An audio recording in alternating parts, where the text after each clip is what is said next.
Good evening, and thank you for joining this morning event. I'm thrilled to be joined by Joyce Vance. Before we get going this evening, I just kindly ask all of you to mute yourselves and your computers. We will be able to hear it, and it makes it impossible for us to have a conversation and for other people to be able to listen.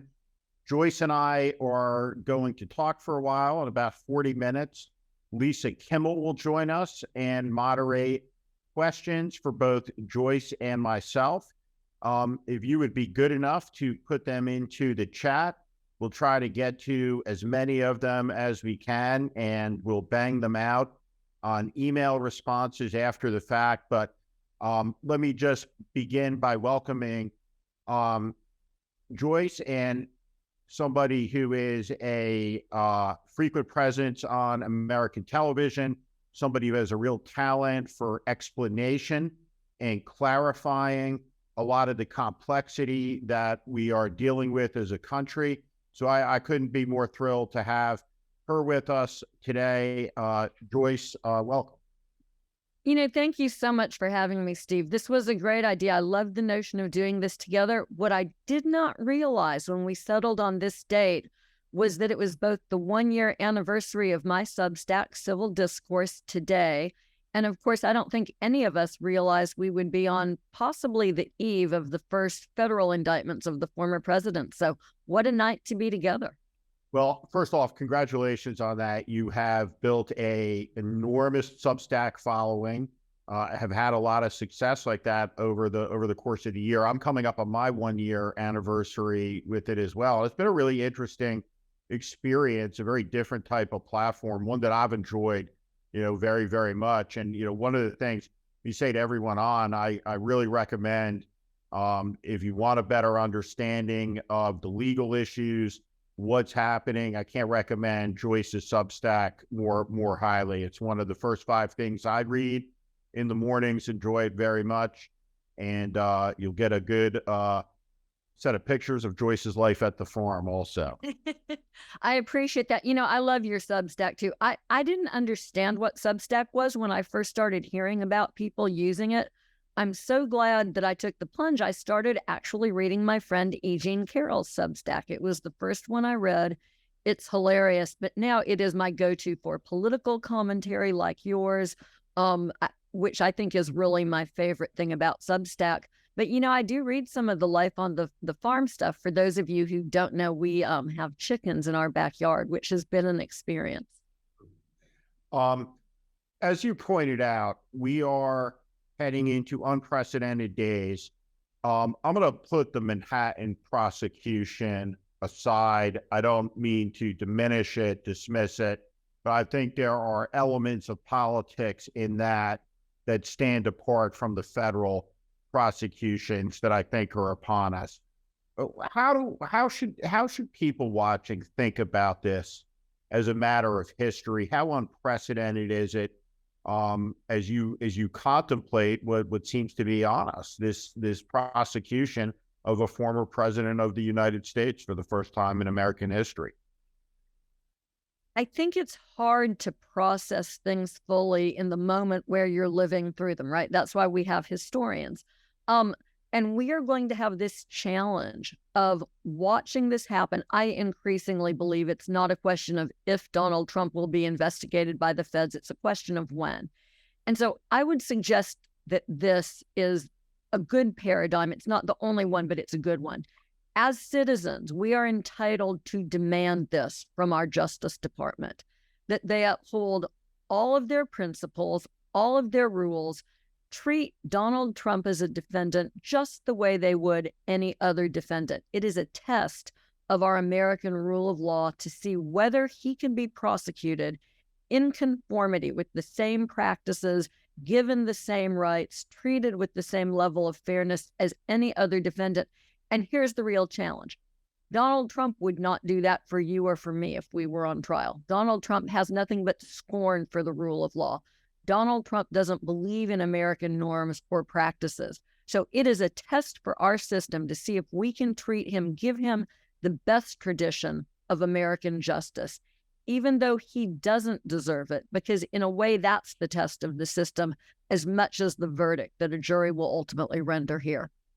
I think what you just said is a really important point, and it imposes a special obligation on Trump's most vociferous critics, of which I count myself as one, that we have to work overtime to talk about the fact now that Donald Trump, like any American, is entitled to the full constitutional rights, all of the due process of any other American.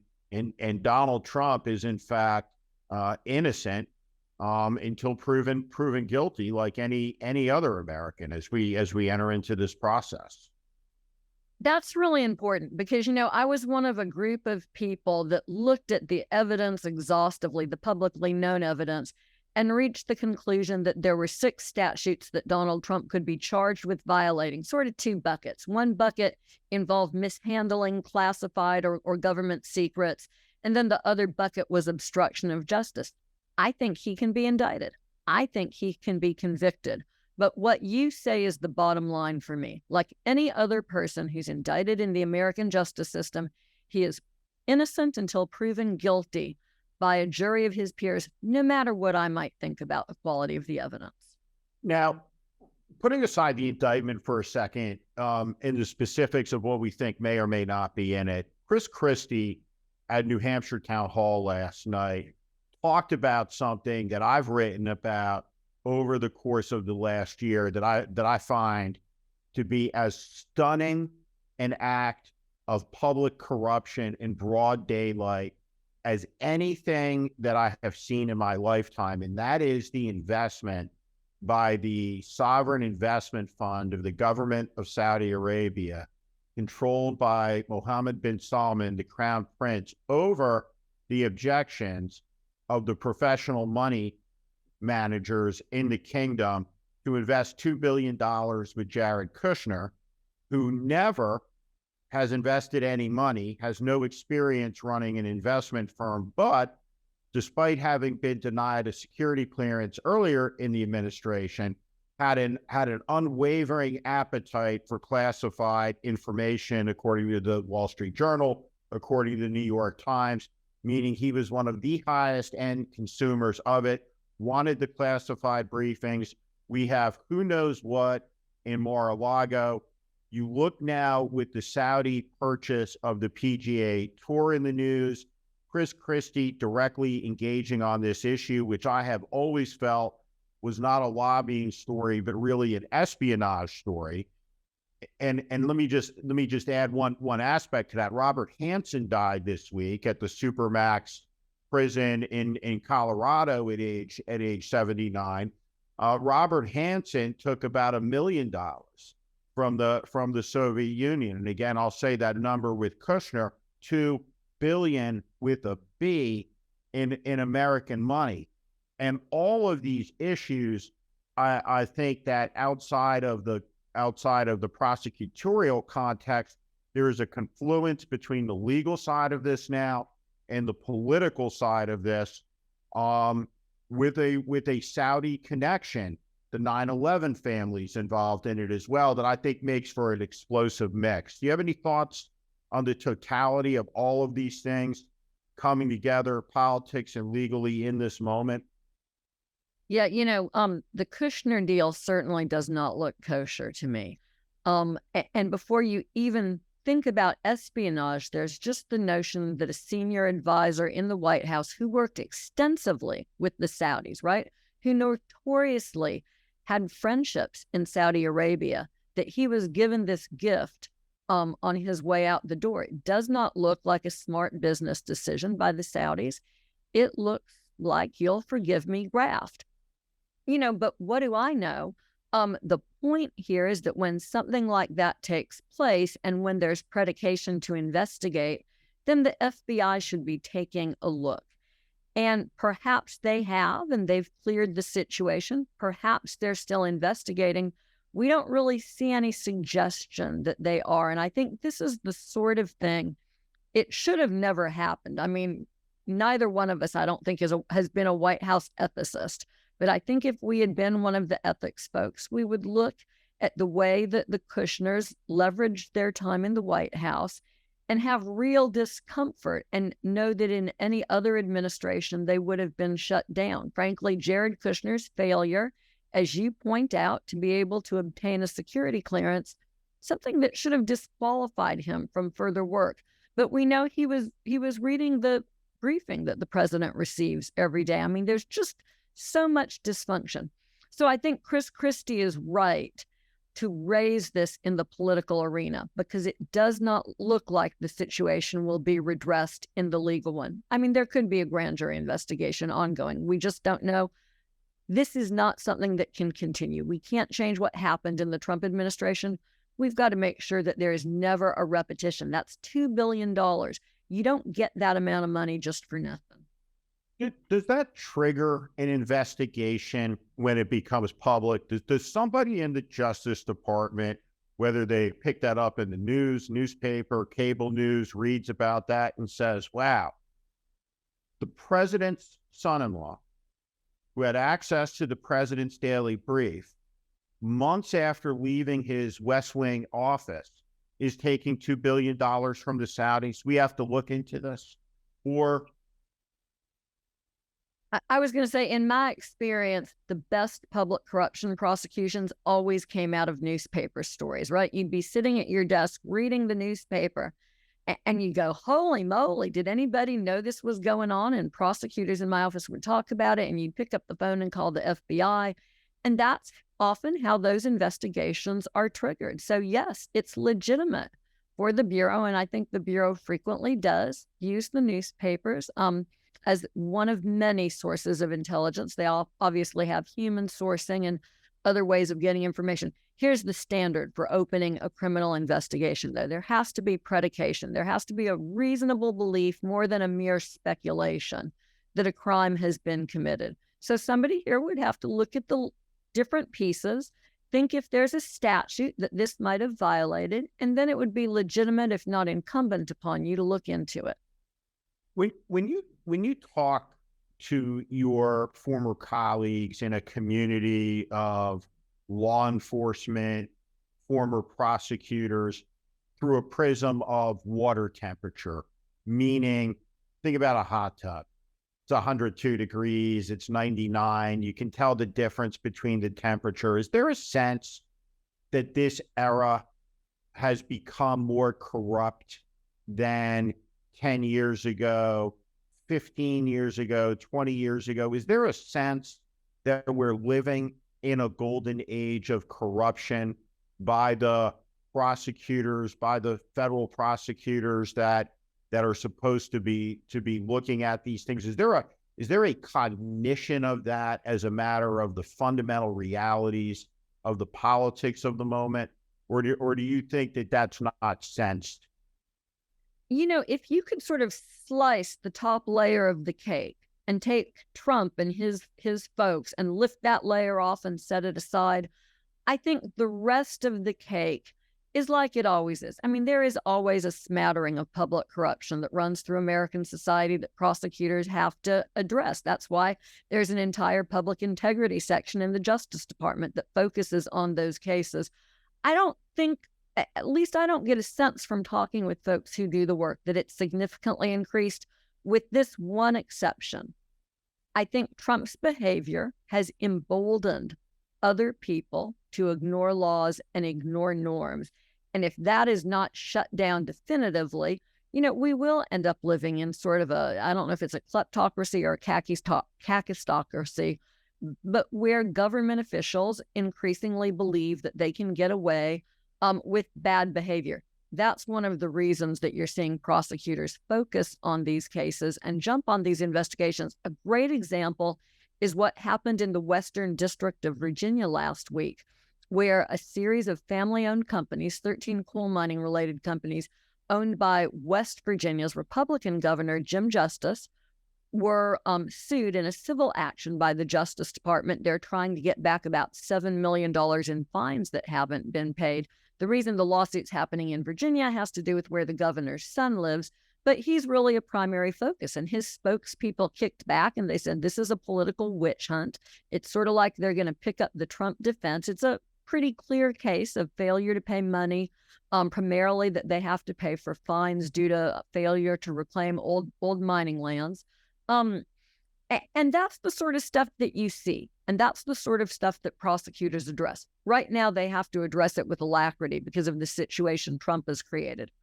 But that slice of the cake that we pulled off and set aside, the Trump slice, that stuff is just sheer crazy. And the sort of brazen way that they were willing to grift at the expense of the American taxpayers, unlike anything I have ever seen. And no one has been charged with anything. So much of it was so pervasive, just stuff like, and not always criminal, some of it administrative. But Steve, you like me had to stay within government per diem when you got a hotel room, right? I mean, you just stayed where the per diem worked. And now we know that Trump was requiring people in the Secret Service to stay at Trump-owned properties where he had jacked up the daily rates, and he was billing the Secret Service. I mean, this stuff is just crazy talk. And that's minor, right? That's just one minor little cog in the whole of it, all of the ways that they made money off of the presidency. Well, and this has been repetitive through Trump's career, right? You can look at this through some prism, I guess, right? And say he is a legal philosopher of our era in some level, right? Because he's advanced the proposition, I'm going to do whatever I want. F you. And he's tested that proposition to the max. And he is, the outcome of it is very much uncertain. But he has absolutely tested that proposition. And at age 78, he's taken it quite a few miles down the road. Yeah, I mean, it's true. And I guess it's a conundrum if you're the Merrick Garland Justice Department. Do you try to go after everything? Do you let Trump and Trump-related cases consume all of your resources? Does that further politicize the country? But some of these offenses were serious, especially some of the stuff with cabinet-level officials who were involved in misconduct involving finances. It would be nice to see some of that addressed. It would be nice to see the Hatch Act restored so that private citizens would have confidence that the government is not using their money to achieve its own political aims. But a lot of those norms are still out of kink. They're not back set to where they need to be for us to move forward. And do you think that requires legislation? I think it requires a lot of things. I mean, these are soft norms. They're not necessarily laws. So I guess the question you're asking is, do we need laws instead of soft norms? And I think in some cases, yes, and in some cases, no. We need to have a well-educated American citizenry that pays attention to who they're putting into office. Sort of good luck with that, right? I mean, I think much more of the electorate is educated and engaged. And maybe that's the silver lining of the Trump era, because I promise you that in the 25 years I was a prosecutor, nobody ever asked me how a grand jury worked or what the difference between an indictment and an information was. And now I go to the grocery store and somebody will pull me aside and say, can you explain what an information is to me?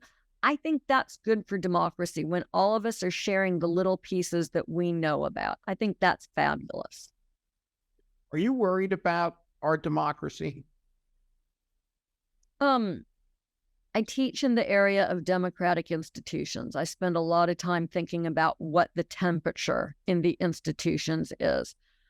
I do worry, but I also have this, reflection. A year ago, we didn't know that anything in our system would ever be able to hold Trump accountable. There was a real chance that he was going to walk away unscathed.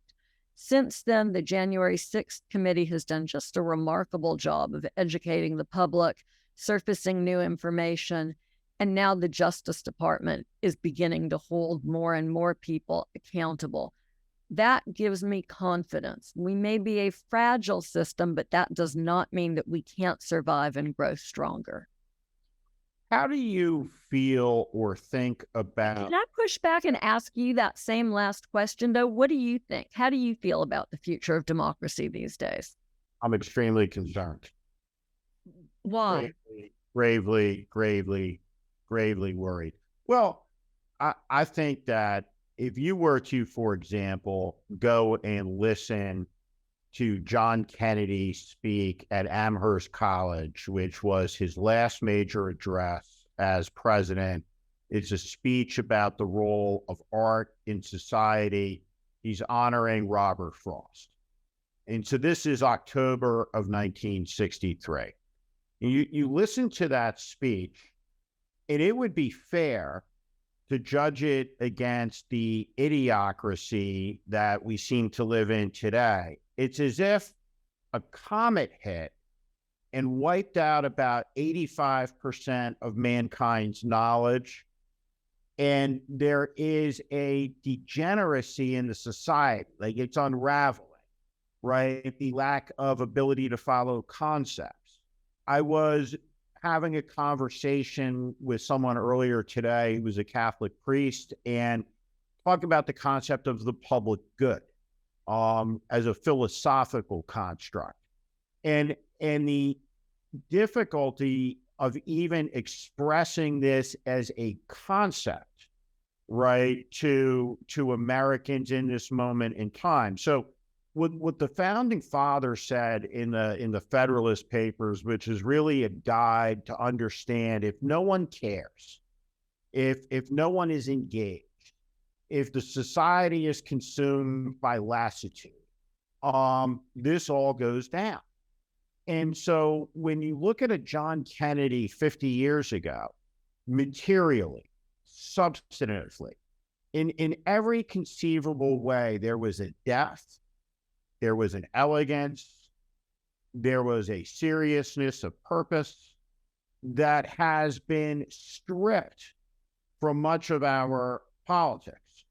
And the epicenter of it, right, is inside the Republican Party, which has become so deeply and profoundly corrupted. And I say this all the time. If you have a country with 18 political parties, and one of the major parties in the 18 all of a sudden takes a flyer on pluralism, democracy, human rights, all of these things, and becomes an autocratic party, that's not a societal crisis.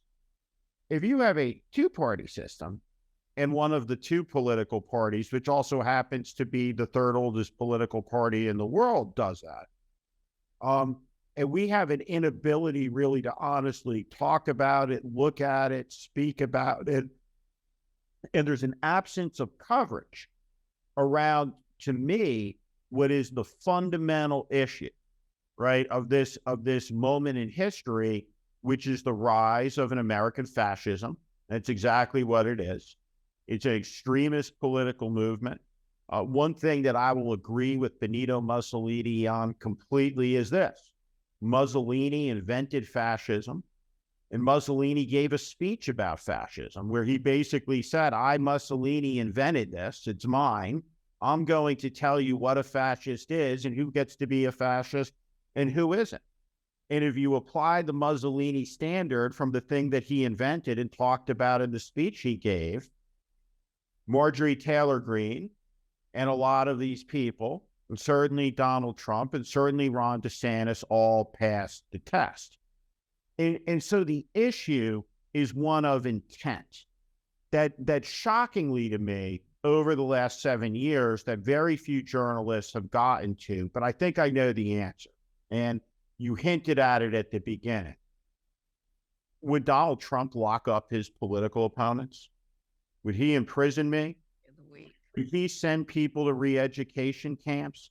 I think that there's a lack of appreciation for how quick a democracy can fall and people can be put up against the wall as a historical matter in the 1930s and the 1940s. And if you look at the fact, 79 years yesterday on from D-Day, the most momentous events in human history, still within the span of a single human lifetime, are fundamentally forgotten in much of the society, which would have astonished my grandparents' generation, would have astonished most Americans even 25 years ago. So I think a society that can't remember, that can't practice gratitude, and that has lost sight of the compact generationally that we're going to leave the country better off, I think we're in a lot of trouble.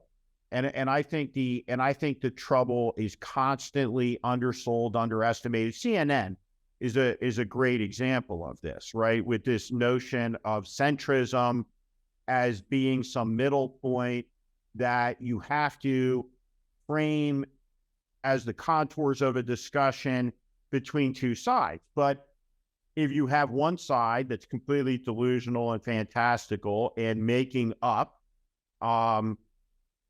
he actually won the election that he lost, or any of a number of other things, and it's constantly propaganda all the time, there is no middle point to meet.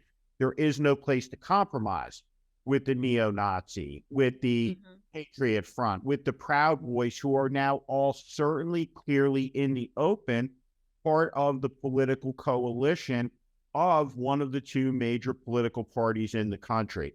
And I think that regresses the country on issues of civil rights, on human rights, on gay rights in a profound way. And what I really believe is we're in the middle of a backlash of profound dimensions.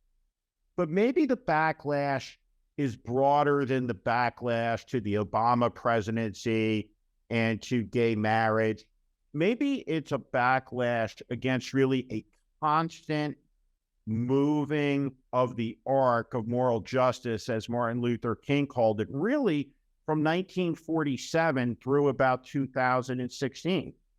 And now there is the backlash to this. We are living through the backlash to the civil rights movement, gay rights movement, the Obama presidency, and we have seen the rise of this extremist movement that has actually taken power once. And if it can take power once, it can take power again.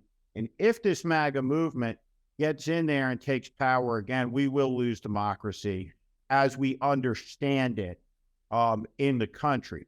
The good news is there is a genius to our system, and that is how decentralized it is, and how disaggregated power is to communities, to boroughs, to townships, to counties. So very hard, right, for there to be the imposition of a totalitarianism in democracy. But could we lose our democracy in the way that Hungary has, in the way that Turkey has? 100%. I mean, you can lose it in pieces, right? When, for instance, wherever you are on the issue of abortion, when Roe versus Wade is rolled back, then women have lost a little bit of their stake as people who get to make decisions about important issues for themselves. And so I think in some ways your vision is dark, but the fact that it's dark doesn't mean that it's wrong. I tend to strongly agree with you on the issue of growing fascism in this country. And one of the questions that I struggle with, and we may be in different places on this, is have we hit rock bottom or not, right? That's what I hear you saying. We may not have hit rock bottom. There may be far worse coming. And against that, I have this sort of slender thread. It's slender. And my thread is, but the rule of law may hold Trump accountable. And that may be the start of our climb back up. That's the aspirational hope that American democracy stands on. That if we start with Trump, we can work on some of the other things. Because we do have Ron DeSantis in the wing, who has a fundamentally fascist ideology that he brings to the American people. And if you look at the polls in the Republican Party, DeSantis and Trump combined have about 75% of the support of a party that, I grew up in this tradition. My Substack is called Civil Discourse, and it wasn't a random pick. I mean, I grew up loving the notion of debating politics with my friends. And a lot of my friends were very conservative Republicans, and we went back and forth on the issues in this great spirit of friendliness because we all had one common goal. Our common goal was having a strong, self-sufficient America where we could all live our lives happily. And this is the concern that I have. There's no longer that sort of overarching, consistent agreement among people in this country. The Marjorie Taylor Greens of the world do not want to have a country where people like me can thrive. But, I have always wanted to see an America where everybody got to fulfill their own promise. And I wonder if it's not that fundamental premise that's broken and that brings us where we are today. You are very apt, I think, at pointing out that it's more than just a backlash to the fact that we had a Black man in the White House. It is in many ways a backlash to the entire civil rights movement, starting with Martin Luther King, starting with rights for Black people. And that movement has expanded dramatically, right, to include brown people and Asian people and other immigrants and LGBTQ people and women. And it's now this notion that we should be a fully participatory society, and that is very threatening to some people. When you talk about, and we'll bring Lisa in here in asking questions in just a second, when you talk about the rule of law, about it being the final backstop, the image that comes to my head, I think of an aircraft carrier, and I think of that last cable, right? The emergency cable, right? If the plane misses it, right? The first two. But this is the job of an informed citizenry, to deal with all of these issues politically, which the country has not done. And undeniably, you cannot look at the Biden presidency and score them highly, in my view, on this issue of dealing with the extremist element in the country, on no other evidence needed other than its persistence. It has not been put away. The argument has not been made. The American people have not been convinced. The opposition party, which is the pro-democracy party, right, has not been able to crush, right, the autocratic argument, right, on the 7 years, right, that it has metastasized and grown in the country. I just think that's undeniably so. It is one election. What would you have this administration do that it has not done? Because I think this is such an important question. We saw the military after the insurrection, after January 6th, they did a stand down where in every command, right, the leaders talked to the troops, and they were very concerned about this notion that there might be folks who held white supremacist views in the military. That was a substantial step. We have not done that throughout the country, right? I mean, there's some suggestion. We've just seen the first FBI agent connected, a former supervisory agent convicted in connection with January 6th. And I think that this is a very important question, and we should have had a holistic plan for national restoration. It wouldn't be easy. There would be a lot of people who wouldn't like it. What would you have this administration do if you were running it? There needs to be a constant argument about what the country is, what it believes, what it stands for, what its ideas and ideals are, that are all fundamentally wrapped around what you just alluded to a moment or so ago, which freedom means freedom for everybody now. And at the end of the day, when you have a political party that has lied 35,000 times through Trump as a specific place, it raises the question that John Kennedy, posed in that last speech, which is, right, if there is no great national purpose attached, right, to an institution, what is the purpose of the institution in a free society? And so talking to the American people about what we have in common, our bonds uniting the country, is something that we need a leader to come forward who has capabilities beyond the leadership that we presently see. We are in a stalemate. We're one election away from complete societal disaster if the autocratic faction gets in. And anybody who believes that Donald Trump cannot win the rematch against Joe Biden does not understand American politics, does not understand this country, does not understand the electoral map, does not understand the electoral college, and has a real lack of imagination of the contempt, right, that the American people feel for their government. Because what Trump is at the end of the day, right, he's a philosopher of, excuse me for saying this, but I'm gonna say it in New Jersey. He's a philosopher of fuck you is, right? And that's a very low bar. His voters are just looking for someone to say fuck you to all the people at the top who they blame for the falling apart of their middle class lives, the opioid tragedies, the notion there's one set of rules for everyone up there and one set for everyone down here. And so that working class vote has a very low bar. They don't expect Trump to fix anything. They don't expect Trump to make anything better because they have so thoroughly lost their faith and their belief. They just want him to deliver the fuck you. So the only thing you can do to deal with that is to articulate better, a vision for better. So what this country badly needs is a Bobby Kennedy. It needs a, not the Bobby Kennedy Jr. Yeah, just real thing, right? It badly needs a John Kennedy. It needs a Jimmy Carter in the context of 1976. And so the proposition of the Biden presidency, and I think he's been an effective president, was a restoration of normalcy. And we're not there. We look at the debt ceiling. These guys want praise for this. This was a completely manufactured crisis. If you bring the bomb down to the town square and defuse it, you're not getting the key to the city. You're getting a jail cell. And so I don't know. I am very worried about how lackadaisical the Democratic Party as an institution seems to me to be about this election.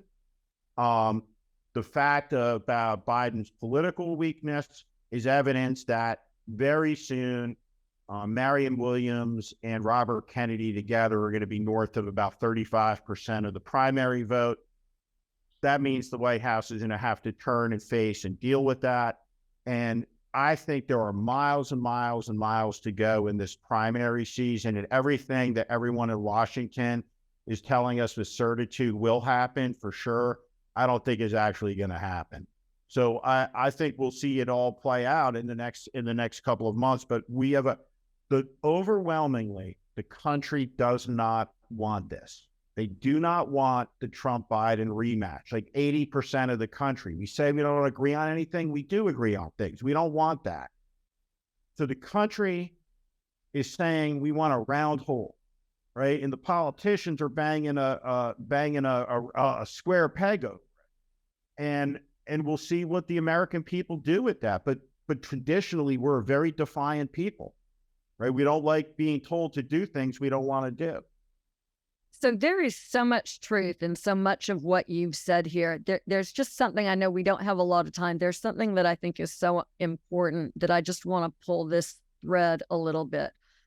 I agree with you, by the way, that we need someone who can give a profound counter message to the one that Trump presents. And we do not have that person in our discourse right now. And it's something that we desperately need. We need, in many ways, a hero, someone that we can look up to, not just an orator, because Barack Obama was just such a profoundly good orator. I loved listening to him give a speech. But what struck me the most was the content and those moments where there would be a unique insight that you could take away with you, right? And carry around with you. Something that's better than looking at an opioid crisis that's overwhelming and just giving up and only want to, flip the bird at the man. Something that I struggle with a lot because I live in Alabama is convincing people who live in the Beltway or who live on the East Coast that the whole rest of the world does not look like their world. I grew up in Los Angeles, spent a lot of time in New York growing up, and came to Alabama as an adult, sort of as an outsider. And for a couple of years, I just sat around and went, this is really different. And I think it's important for people to understand how very different the experience is in parts of the country That is what makes it all too possible to reelect a Donald Trump to the White House or to put another completely unsuitable leader there. That combined, as you say, with electoral maps and the way the Electoral College works, those work to really tightly focus us on that risk. This is something that Americans need to know more about and that they should hear about every day. Democrats, I will lodge this criticism of my party. We are not always great with delivering a tight message. We deal in big concepts that require communication and thought and back and forth. We are a big tent. We tolerate a lot of different views. We don't deliver good bumper stickers. And I think that that is a regrettable failure in the political era we live in. I would much prefer, the discourse of a John F. Kennedy about Robert Frost at Amherst. But frankly, what we need in this time and place are some good bumper stickers that help people remember why it's so critical that we fight against any sort of fascism in the White House, in state houses, and in other elected offices. Holy. Ms. Kimmel. Hi, Lisa. Hello. Thank you, Steve and Joyce. Great discussion. There are so many questions that I am sifting through. Joyce, first question for you. How do you judge the current conservative majority on the Supreme Court? And do you believe that they are part of the threat of fascism in the country? Well, let me answer that by saying, there are two things to be concerned about. One is whether or not there is actual issues. Could there be actual corruption on the court? Let's just set that aside for the moment. The second question is, what's the appearance like, right? As lawyers, the ethical issues that we deal with when we think about conflict of interest is there an actual conflict or is there an appearance of a conflict? And the problem that this Supreme Court has, even if its heart is pure and if people are doing what they believe to be the legally appropriate thing, is the appearance of impropriety. This is a court that has been willing to, chew up and spit out precedent after promising that they would honor it during confirmation hearings. This notion that you can walk away from 50 years of precedent just because it doesn't suit you is wrong-headed. It is not how our legal system works. And when you have rights and privileges that people have come to rely on and then you strip them away, or when you're willing, for instance, to just completely damage existing institutions that have lived through precedent, like the administrative state, that's troubling. Are the decisions right or the decisions wrong? That's a separate question. But what concerns me is that in a moment where the court has done a lot to damage people's confidence in it, it has not done anything to reignite that confidence. There have been a lot of missteps. Justice Roberts was recently asked, what's the most difficult decision you ever made? And he said it was the decision to put a fence around the Supreme Court. And look, I understand that. I'm an appellate lawyer by trade.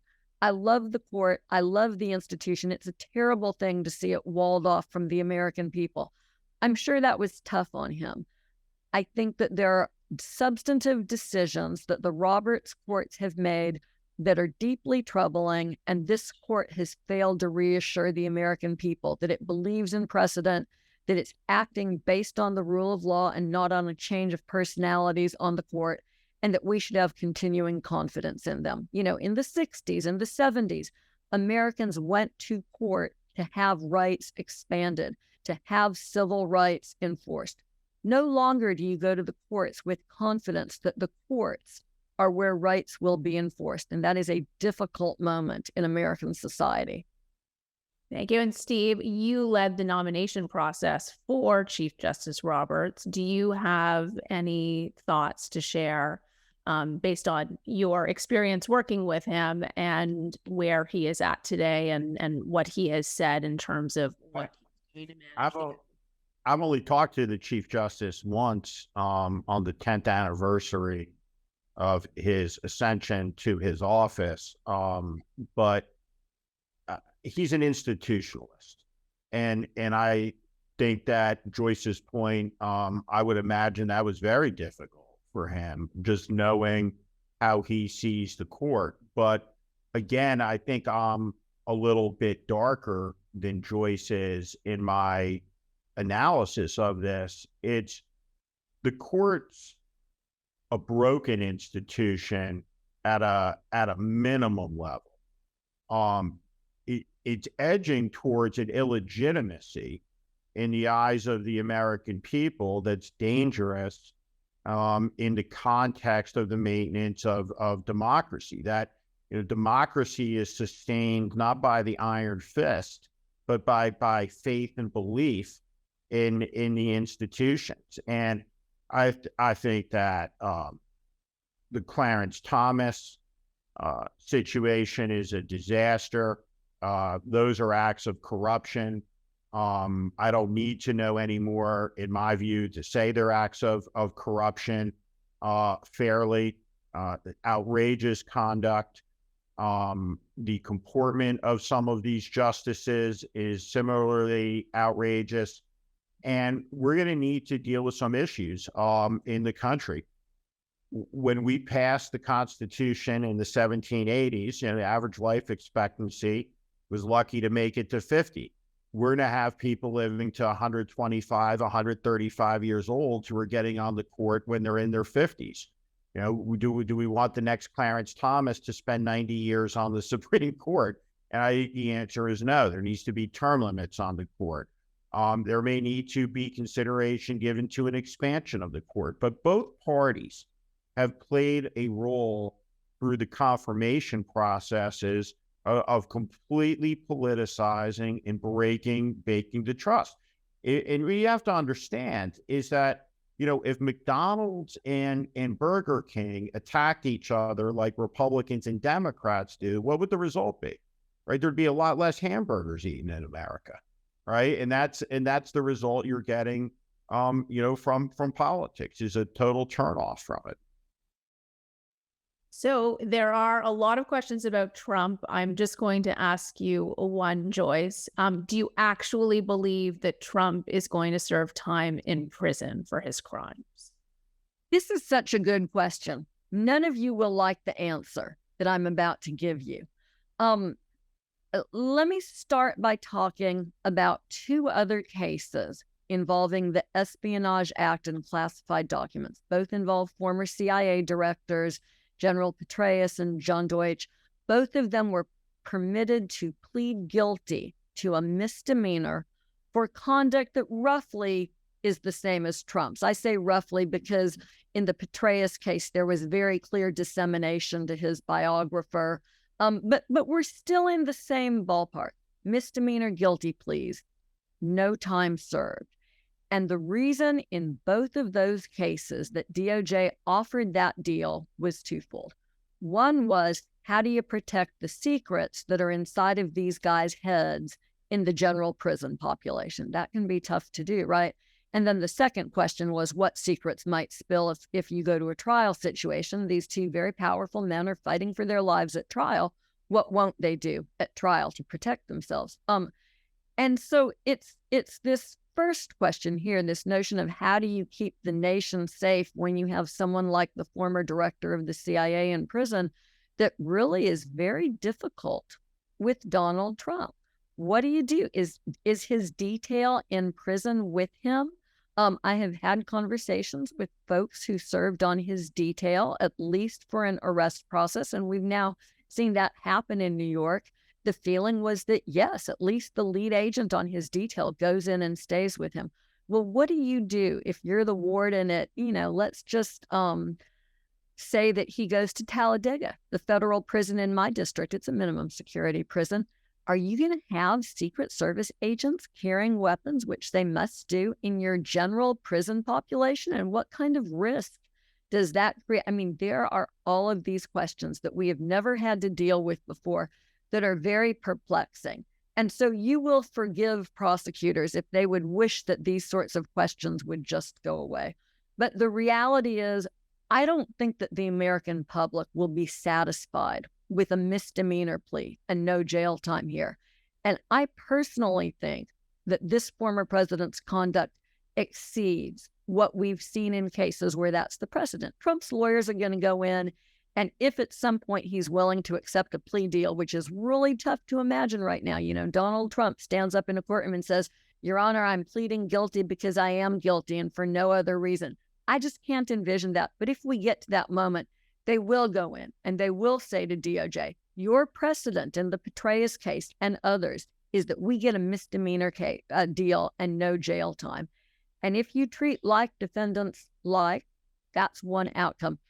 I think it can be distinguished, though. I think Donald Trump has done far worse damage to the nation. I think this long-term pattern of obstruction is outrageous.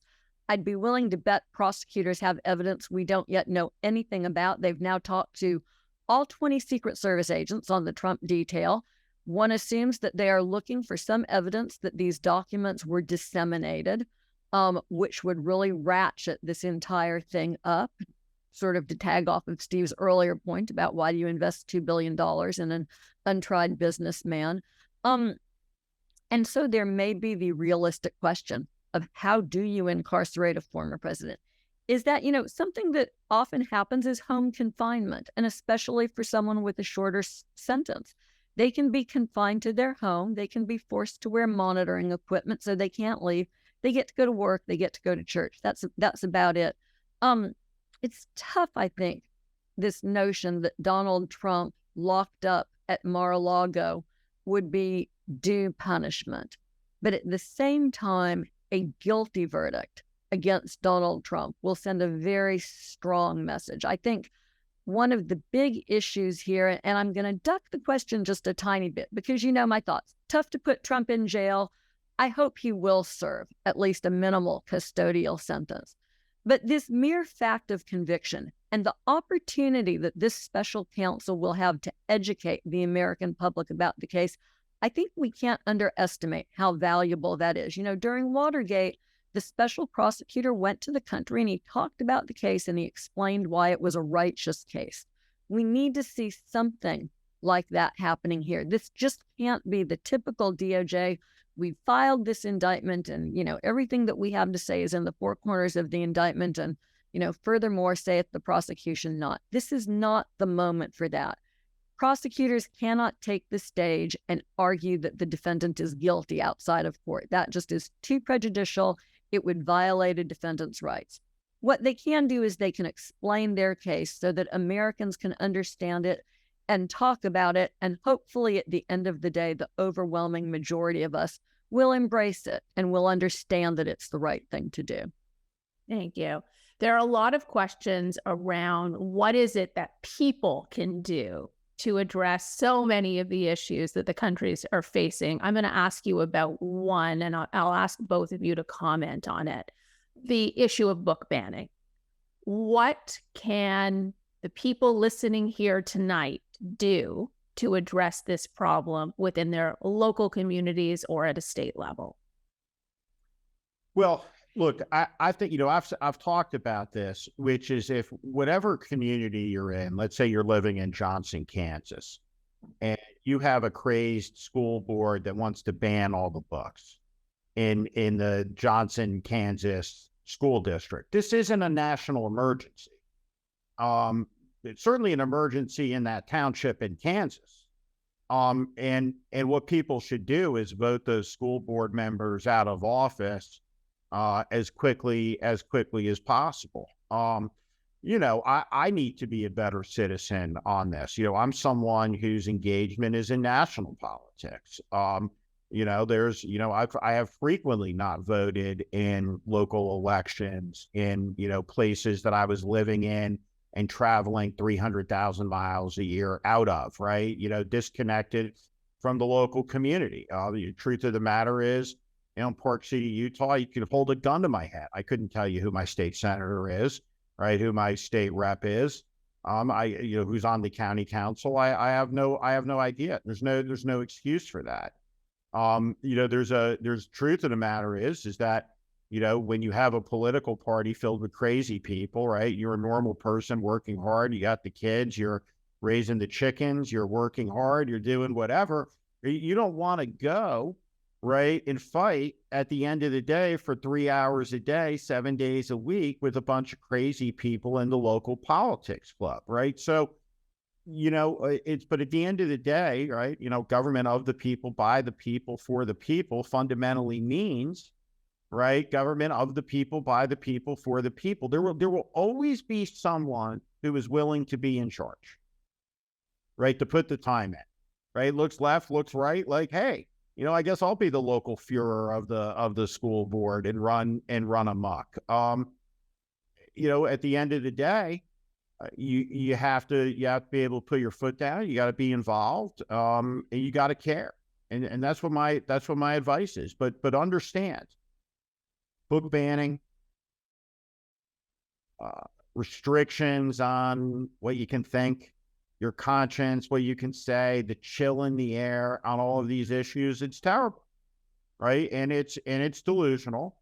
And we are not weaker because we understand our history and we understand the catastrophe that has existed over America's history in the disconnect between our ideals and our reality, right? There's been catastrophic disconnection between those things in terms of how Black people were treated, how American Indians were treated, how women were treated, how Asian Americans were treated. And facing that and understanding that is what helps guarantee freedom for everybody for the next 200 years. Joyce? So I just want to adopt everything that Steve said just now and say I feel like I just was able to take a master class, right, in participatory democracy. We all get this notion that the most important politics are our local politics, that you personally are far more affected by who your mayor is, who's on your school board, who the dog catcher is, than who's in the White House. I think that that's very true. I bumped into my former Senator Doug Jones today, and the conversation that we had was not about national politics. It was not even about Donald Trump. It was about local political issues, because those are the issues that are the most transformative in our own daily lives. And the president whose administration I served in as a political appointee, Barack Obama, I always remember him saying, don't boo, vote. If you've got a complaint about what's going on, then it's incumbent upon you to educate yourself, to get out and vote, maybe to run yourself, to decide that there's an office that you're willing to take on. There's a little caveat, though, that I think that we have to administer in this day and age, and particularly in light of the fact that the Supreme Court is about to rule in yet another voting rights case, this one coming out of Alabama. And that is the fact that it's no longer just enough to vote. You actually have to be willing to work for the right to vote, because the right to vote is endangered everywhere. It doesn't matter if you're a Democrat or if you're a Republican. We now live in a country where districts can be gerrymandered to suit the party that's in power, where voting rights can increasingly be suppressed by making it difficult for you to register to vote and to have your vote counted. And this, it seems to me, is an issue that should transcend politics. And it's something that we should all be able to agree on, right? Setting aside for the minute how you're going to vote, I think every one of us is entitled to vote and to have that count. That's a foundational American notion. It's something that we should come around. To the extent that you believe what Steve says, and I do, that we need a visionary leader who can engage us with a strong message about why America matters, it seems that this is the crux of it. We need people who can work across party lines and say, here's something we can all agree on. Let's create an America where everybody has a say-so in what our future looks like. Thank you. We are out of time. There are a number of people who asked specifically how they could find each of you on Substack. So for Joyce, it's joycevance.substack.com. And for Steve, it's steveschmidt.substack.com, or just Google Joyce Vance Civil Discourse. You'll find it. Same thing for Steve Schmidt, The Warning. And now, Steve, I will turn things over to you to wrap. Well, Joyce, thank you so much for a great conversation. And thank you, everybody, for taking time out of your schedule to engage. I think these conversations are really important to understand what's happening, what's going on. We'll continue to try to deliver that on this platform at this forum. And I just want to say again, Joyce, thank you so much. Everybody can find you again at Civil Discourse and on MSNBC, where you will be doing, as always, the excellent job that you do explaining all of this to everyday people who are confused, sometimes frightened, shocked, looking at what they see as decay. But as you pointed out, the system is being tested. Testing requires strain.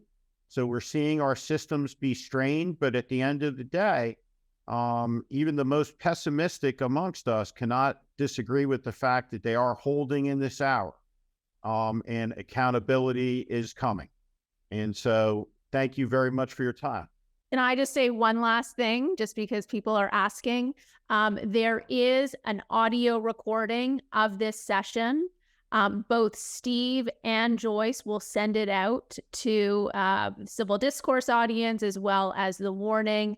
And we look forward to you and encourage you to also share it with people within your networks, given the fact that so many important topics were covered tonight. Good night. Thank you. Good night. Good night, y'all. Thanks, Steve. Bye. Thank you for watching. Make sure you subscribe to our channel so you never miss a video. Also, for more content just like this, please consider joining our Warning Premium community. You can find out more in the description below.